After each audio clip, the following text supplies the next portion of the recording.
Hi everyone, welcome back to my channel, and this is part 2 of Darby O'Gill Little Golden Book series where you extend the spine, so no fold, no cut of the Little Golden Book.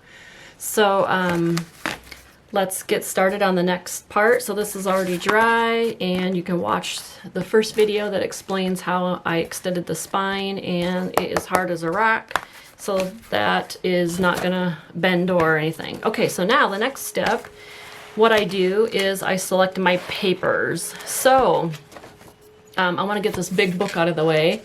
So this is Reader's Digest Atlas of the World. So since Darby O'Gill is Irish or Ireland, so I've got my vintage atlas out. So I know that is one of the pages I want to get out of the book. I've already been cutting out of this book. So let's look for Ireland in here and get that cut out.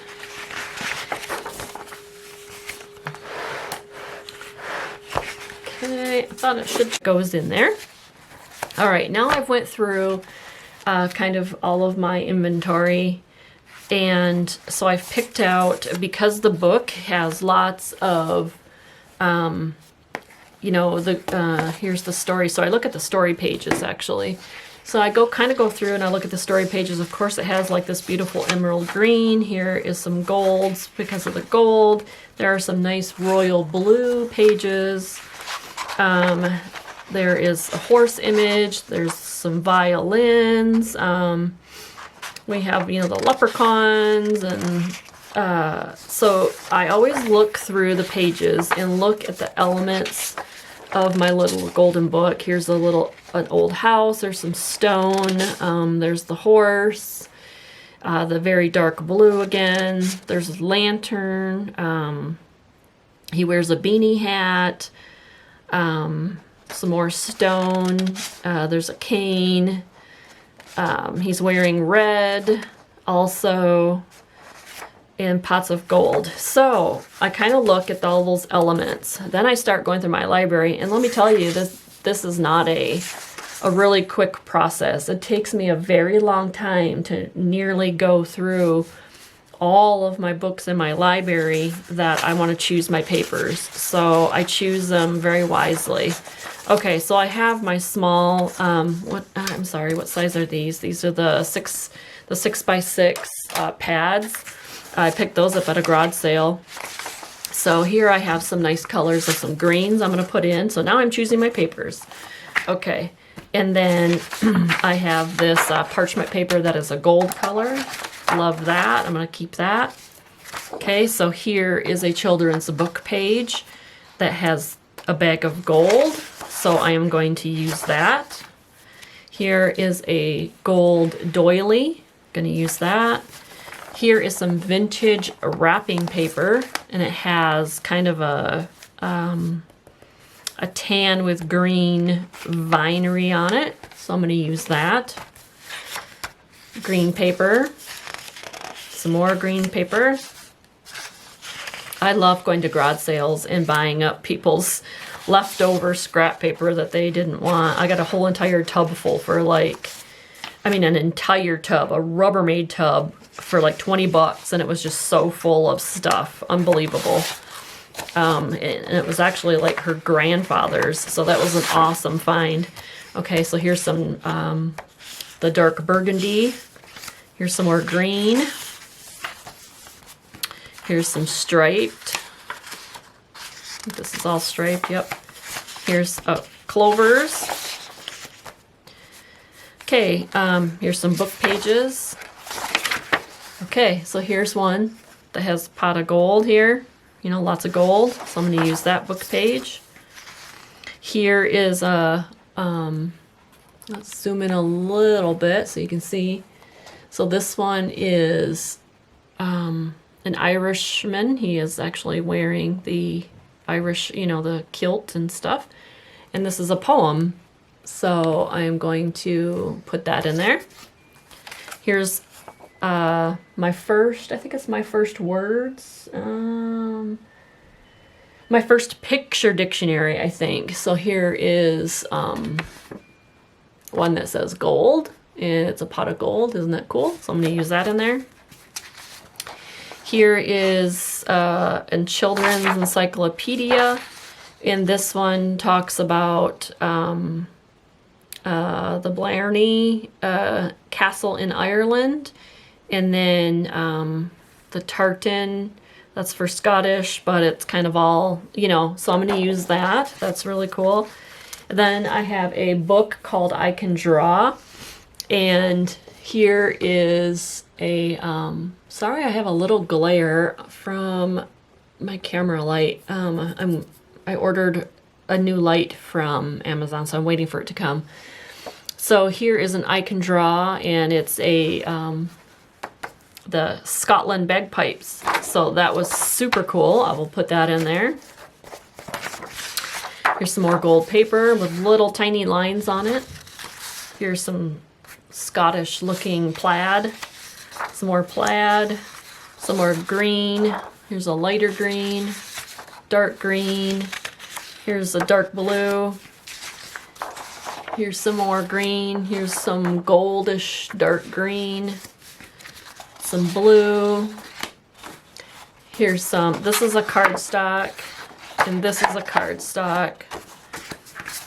Here is some nice green vellum cardstock, and some more cardstock. Okay, then found this. It's a fiddle for Angus, so I will use some book pages out of here that show a lot of the fiddle.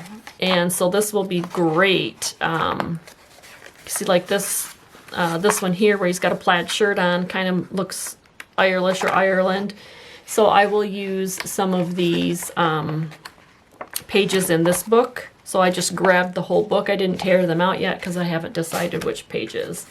So, so that is the next step, is getting all of your pages in book pages. And then also, then I'll go through and I will look for all of my tea dyed papers. So then I'll go through and look for plain papers. That will mean that I will grab, I will get all of my ledger papers. I will grab tea dyed papers, drafting paper, sketching paper. I will grab some music paper, which I can look in here real quick.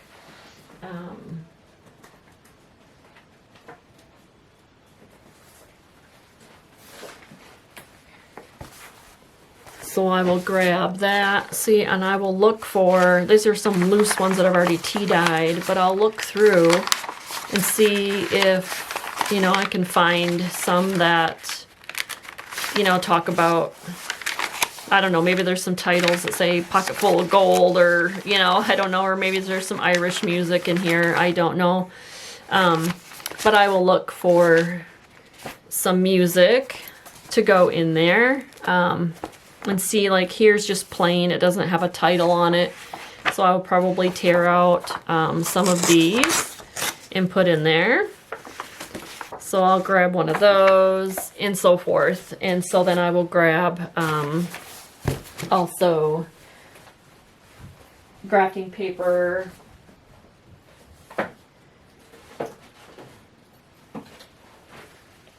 like this here. This is a vintage, you know, I don't know if this ever has a date on it, but I found this at a garage sale, but this is vintage. So I will grab that. That's excellent for writing on. So that is the next step, is grabbing all of the papers that you want in your book. Once you have created your pile, then you can start measuring and cutting, which will be the next video. I just didn't want this one to be really, really long. So this is the next step, is gathering all of your papers. I don't do anything with ephemera or any of that stuff unless I'm like looking through a book and I see small items, like I did the little picture, wherever that went, that little cutout of the picture of the pot of gold. You know, that I'll grab. These I found, and so I ran across it, so I grabbed it. But I usually don't start that yet.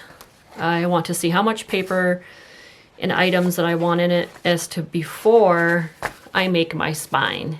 That's just how I do it. If you want a lot in your book and you have found a lot, then you need to adjust your spine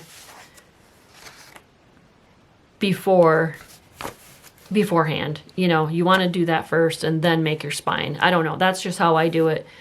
Because if I go ahead and I decide, okay, I'm going to do a 1-inch spine, or maybe I'm going to do a 2-inch spine. Well, if I do a 1-inch spine and I have tons of types of papers that I want to put in it, well, then it's not big enough, and you're going to have a big alligator. You know, your book is, you know, going to be like this. You know, it'll be like this, and you're not going to have enough room. So this is how I do it, because I want to find all my pages first and see how much I have. If I don't have very much, well, then I'm going to make a smaller spine.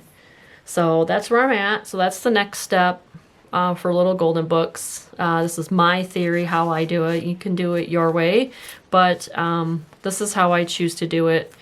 So the first step was expanding the spine so it has time to dry. While it's drying, you know, 24 hours, you can go through and start looking at your whole inventory and picking out all of your scrapbooking papers, your book pages, your, you know, your papers and tea-dyed papers and whatnot. And I think I even have some green tea-dyed, green food coloring pages. So, and yellow. So anyways, that's the next step. So then I will see you in the next video when we actually start cutting the pages and figuring out the bulk of how much we have. Okay? All right. See you in the next video. Thanks and have a great day. Bye-bye.